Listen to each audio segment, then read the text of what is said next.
हाय, आज मेरा दिल बुरी तरह से धड़क रहा है और कलेजा अपने आप फड़क रहा है। जिस ओर मेरी नजर जाती है, प्राण प्यारी की सूरत सामने खड़ी नजर आती है। न जाने आज के युद्ध का क्या हाल होगा। हे भगवान, मेरी रक्षा करो। आज मेरे स्वार की भीख मुझे दे दो प्रभु। प्यारी सुलोचना, आज तुम्हारा मन इस कदर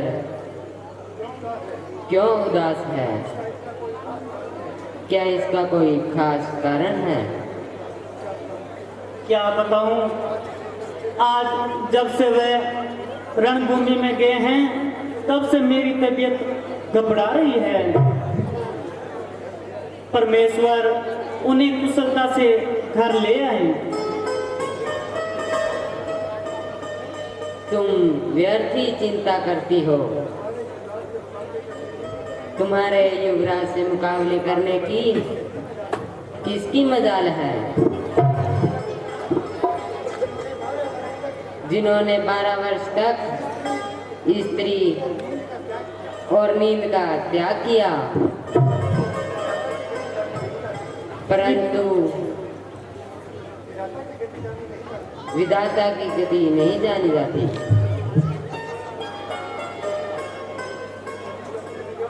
सभी बनते बिगड़ते हैं, जगत केवल खिलौना है। लिया है जन्म जिसने, नाश भी नीचे ना है।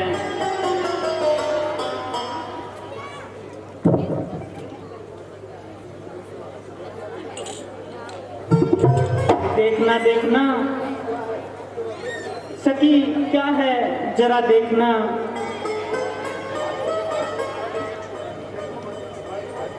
हाय हाय, ये तो किसी अभाग्य की बुझा है।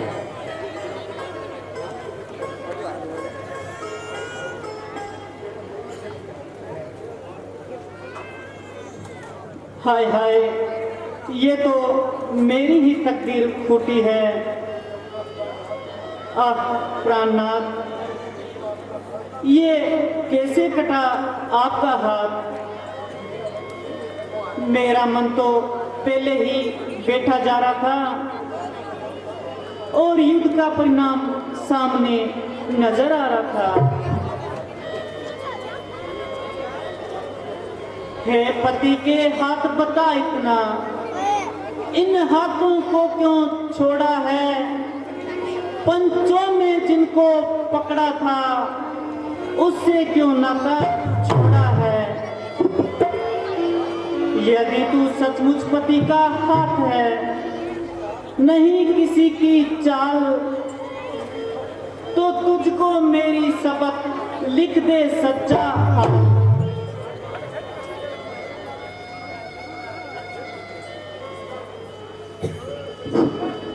शेष अवतार है लखनलाल, उनके द्वारा मेरा संहार हुआ। इस वेर भक्ति से मुक्ति हुई, इस युद्ध कारण उद्धार हुआ। धड़ तो लंका के द्वारे है, सिर मेरा पहुंचा रामा दल में है। आत्मा अविनाशी मेरा विचर रहा, सुख के आनंद के आंचल में। हे सत्यवती, हे सतीतम की तुम लंका में ज्योत जगा देना। कहते हैं किसको पतिव्रता, ये दुनिया को दिखला देना।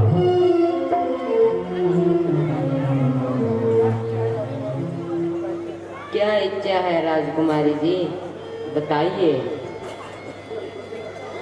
सिर्फ पति का शीश मुझे मिल जाए, मैं उसकी चिता बनाकर पति के शीश के साथ सती हो जाऊंगी। परंतु राजकुमार का तो शीश रामादल में है। अपने बड़े महाराज को कहकर पति का शीश मंगवा लो। सखी, मैं कैसे वहां जाऊं? क्या महाराज मुझे पति का शीश लेकर आने की आज्ञा दे देंगे। क्या उनकी शान को पट्टा नहीं लगेगा? नहीं राजकुमारी जी, आप उनके पास जाकर तो देखिए। अच्छा सखी, मैं जाती हूँ।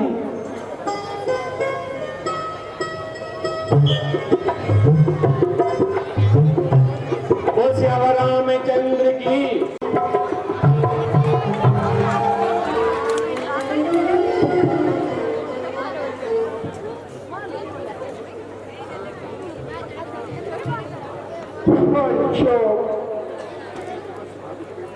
मेरे समस्त बहादुर बेटे पोते और जंगी सरदार,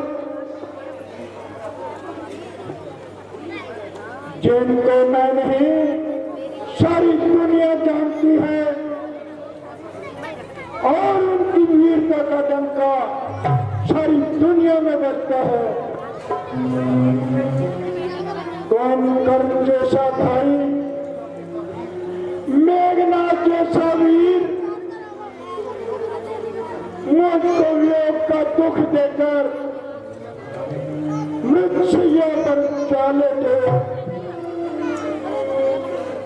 लंका की गली गली में रोने और चिल्लाने की आवाजें आ रही है।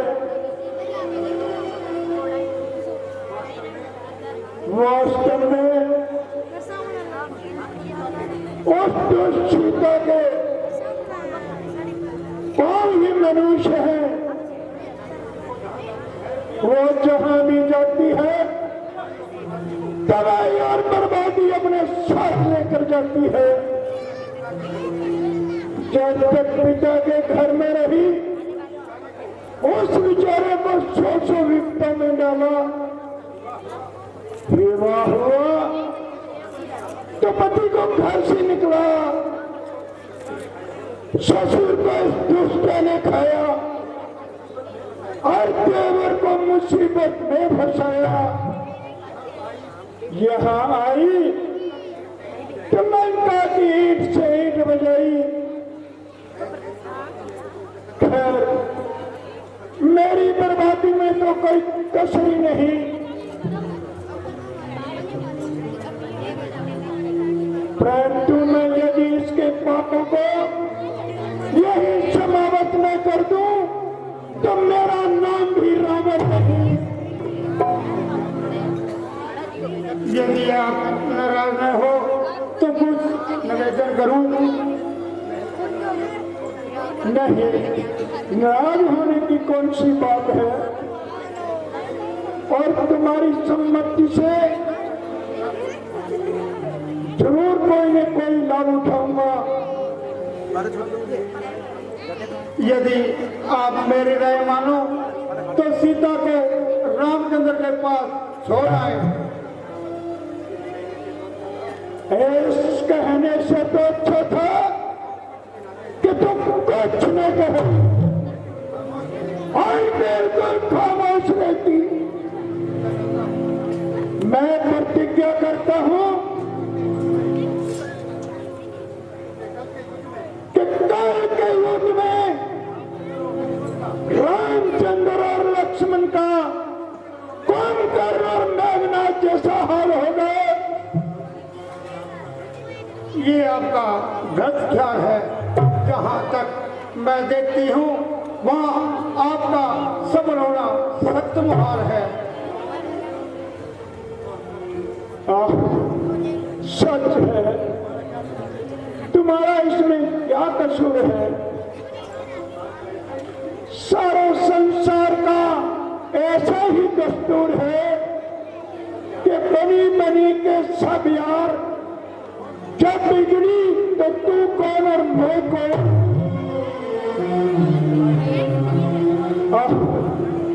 आज मेरी दुर्भाग्य का क्या गुण खेला रही है कि मेरी स्त्री भी मुझ पर मिथ्या दोष लगा रही है और शत्रु को सत्यवादी और परमात्मा बता रही है?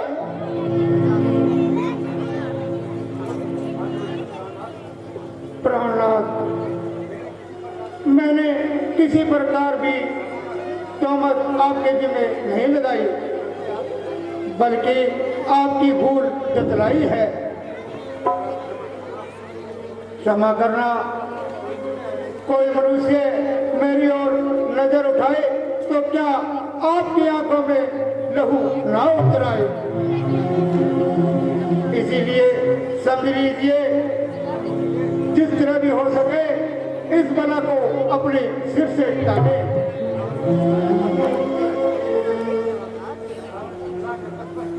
बस बस, चुप रहो और यदि कान देखा और इसी क्षण मेरे सामने से चली जा। मुझे तेरे इस उपदेश की कोई जरूरत नहीं है। यदि अधिक बकवास करेगी तो तेरा जिंदा रहना भी मुनासिब है।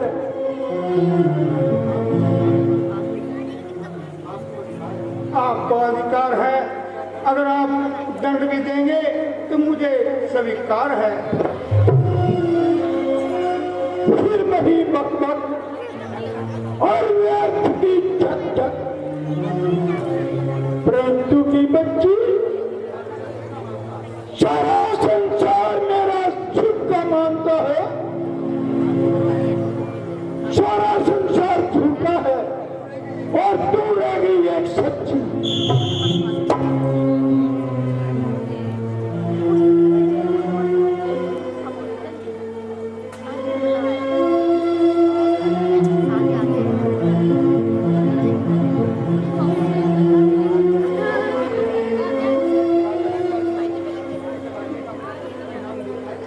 पिताजी, इस अभागिन का परिणाम स्वीकार कीजिए।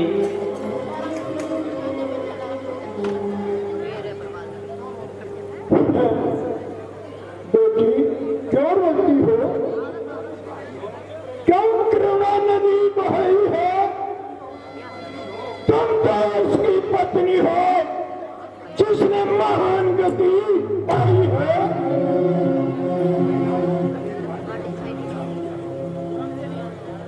हाय हाय, मेरे भाग्य का दीपक ठंडा हो गया और आपका पुत्र मुझे दोनों जहां से खो गया। वह अपने आप को तो सब दुखों से आजाद कर गए, पर खैर विघ्न को इसी तरह मंजूर था। न इसमें मेरा दोष है, न आपका कसूर है। आप इतनी कृपा कीजिए कि मेरे स्वामी का शीश मुझे मंगवा दीजिए। बेटे का बदला लेने में अब इस समर में जाता हूँ और शीश के बदले में लाखों शीश लाता हूँ। बेटी, तुम निश्चित रहो, जाओ और महलों में आराम करो।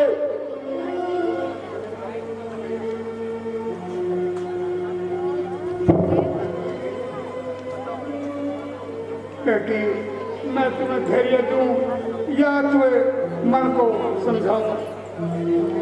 जरा मेरी ओर देख कि किस कदर अपने घाव दिल पर लिए बैठी हूँ और कितने पुत्रों और पोत्रों को सबर किए बैठी हूँ। आपकी कृपा तथा मेहरबानी की मशकूर हूँ, मगर आप मुझे मेरे पति का शीश मंगवा दीजिए। महाराज, श्रोतना बड़ी देर से खड़ी रो रही है और अपनी शीश मंगवाने के लिए हटी हो रही है। होश का शीश मंगवाकर ये क्या करेगी? क्या करेगी? उसके साथ जलकर मरेगी। पहले तो ये उसका विचार ही गलत है। नहीं, कदापि नहीं। मैं शत्रुओं के दल में जाऊं और शीश मांगू। श्री महाराज, ये बेटी तो केवल आशीष चाहती है, लाखों शीशों का क्या होगा, निज पति का शीश चाहती है। पिताजी,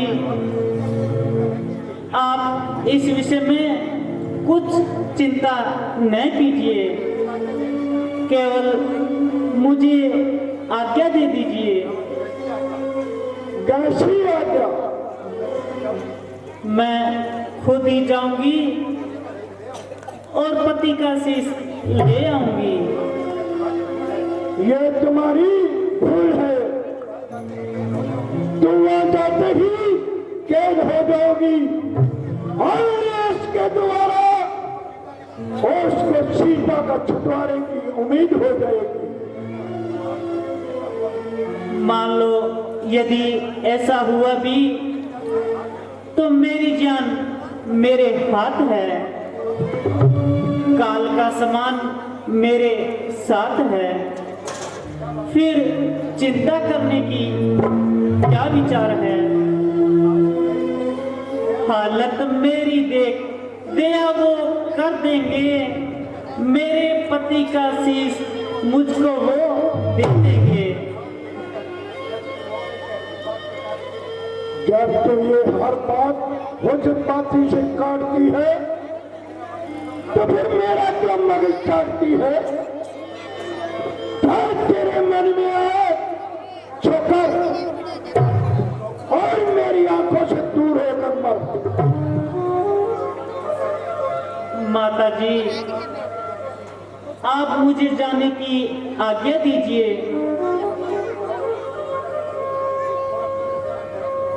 अच्छा बेटी, जाओ और अपना पतिव्रत धर्म निभाओ। उपकार माता जी, उपकार।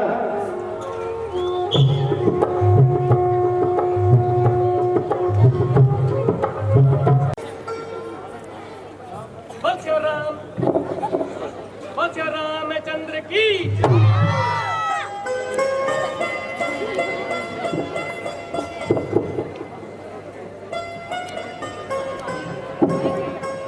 कहिए भविष्य जी, अब आपकी कैसी अवस्था है? आपको कुछ संतोषजनक अवस्था है? आपकी दया से मेरा चित्त बिल्कुल दुरुस्त है, किंतु ना जाने लक्ष्मण जी सुस्त हैं।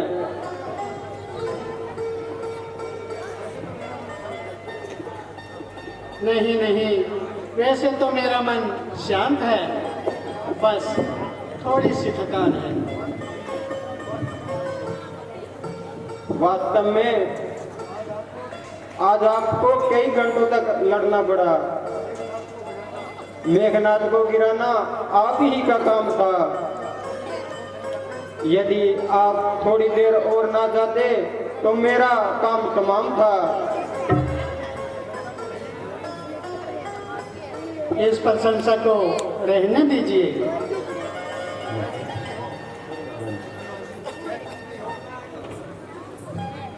कुछ भी हो, आपने मैदान मार लिया और पिछला बदला भी ले लिया।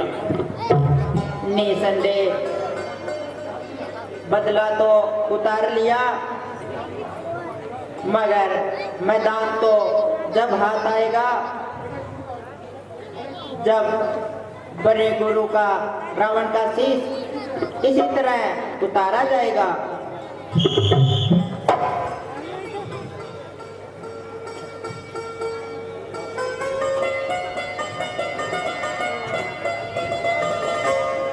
देखना ये स्त्री कौन है? जो बड़ी निडरता से हमारे कैंप में चक्कर लगा रही है।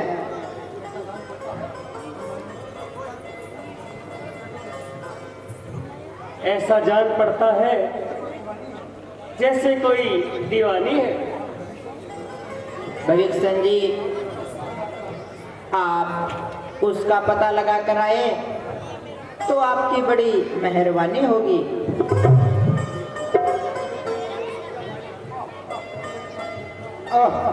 सिलोचना सिलोचना, परमेश्वर के वास्ते मेरे सामने अपने बाल ना नोचना। दुष्ट रावण, तेरी करतूत ना जाने क्या क्या गुल खिलाएगी और किन किन देवियों से भीख मंगवाएगी। भगवान, ये रावण की पुत्र वधू और मेघनाथ की पत्नी सलोचना है।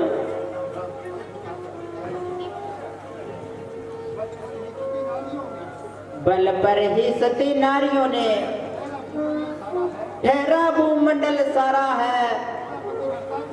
झुकता पतिव्रता के आगे सदा शीश ये हमारा है। देवी, आपने आने का कारण कहो। हे भक्तों के हितकारी, आपकी जय हो। मेरा यहाँ आने का जो परिणाम है वह मेरा अपना ही काम है। हाँ हाँ, जो कुछ तुम्हारा काम है वह बिना संकोच के कहिए। हे भगवान, जब मेरे स्वर्गवास पति की कटी हुई भुजा ने आपकी महिमा को लिखकर समझाई, तब मैं आपसे कुछ विनती करने आई हूँ। मैं आज मुसीबत की मारी हूँ, मैं दुख की आज सताई हूँ। मैं अपना सर नीचे किए हुए पति का शीश लेने आई हूँ। देवी, केवल इतनी सी बात के लिए तकलीफ उठाई, वहीं से किसी के हाथ समाचार क्यों न पहुंचाया? ये तो ठीक है, लेकिन मैं खुद इसलिए आई हूँ कि मैं अपने पति का वध करने वाले का दर्शन पाना चाहती हूँ।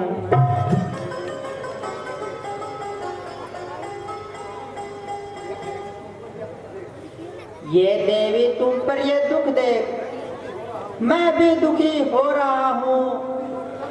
तुम रोती हो सबके सामने, मैं अंदर मन से रो रहा हूँ।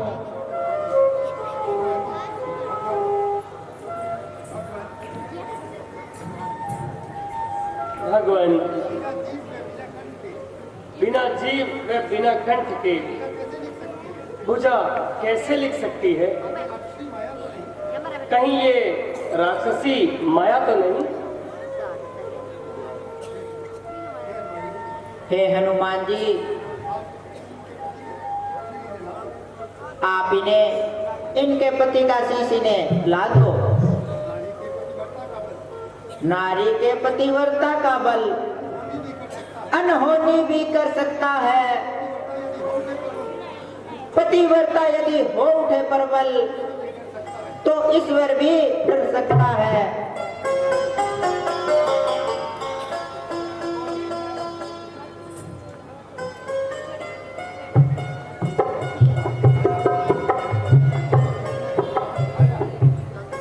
जिसने सतवहा दिखाया है वह चमत्कार दिखलाए यहाँ, हो जाएगा विश्वास हमें यदि कटाशीस फंस जाए यहाँ।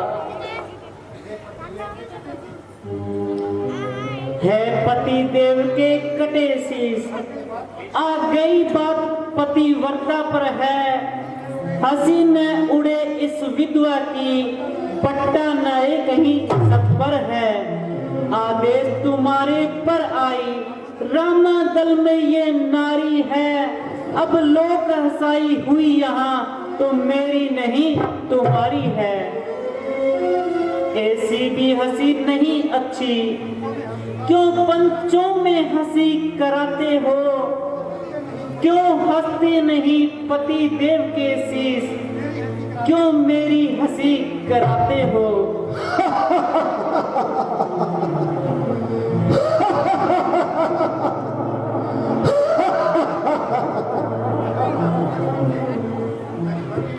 लक्ष्मण, तुम जती हो, मेरे पति को जीतना तुम्हारा ही काम था। देवी, निस्संदेह तू सती है, परंतु शोक कि तेरे जीवन का यही परिणाम था। कुशल्यानंदन, आपको जैसा सुना था, आपको उससे बढ़कर ही मैंने पाया। जो शत्रु की स्त्री को भी ऐसी दया से पेश आए। प्रभु, तुम धन्य हो, तुम धन्य हो।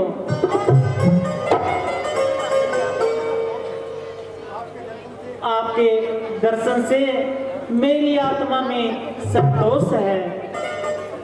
अच्छा प्रभु, अब मुझे आज्ञा दीजिए।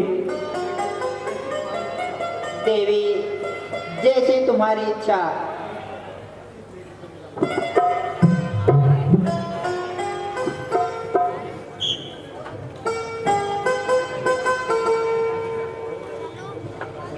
हेलो हेलो, जय श्री राम। जयकारा लगाएंगे।